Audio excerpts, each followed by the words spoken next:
Pernah tak anda dengar tentang empathy nest syndrome? Saya tahu minggu ini semua orang kembali kepada rutin harian masing-masing. Anak-anak dah mula kembali ke sekolah, ibu bapa dah mula bekerja. Dan saya sebut di awal tadi tentang empathy nest syndrome. Ini mungkin boleh berlaku kepada ibu bapa kita yang berada di kampung sana akibat dari satu perasaan kesedihan ataupun kesunyian yang anak-anak mula meninggalkan rumah. Sedangkan pada minggu lepas, mereka berseronok, mereka merayakan Aidilfitri secara bersama-sama. Namun pada minggu ini, keadaan tersebut kembali sunyi seperti sebelum ini. Jadi ini satu keadaan di mana anak-anak perlu beri perhatian, bantu ibu bapa untuk keluar daripada situasi ini.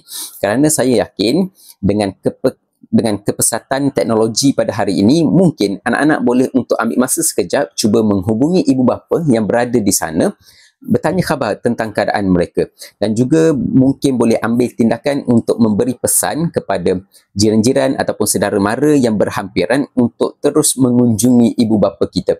Kita tidak mahu mereka berada dalam keadaan kesunyian, kesedihan dan sebagainya akibat daripada situasi yang kita sebut sebagai empathy nest syndrome ini berlaku kepada mereka. InsyaAllah kita cuba untuk bantu mereka hidup dengan keadaan sehat, hidup dengan penuh berkualiti supaya kita boleh terus untuk memberi kebajikan kepada mereka.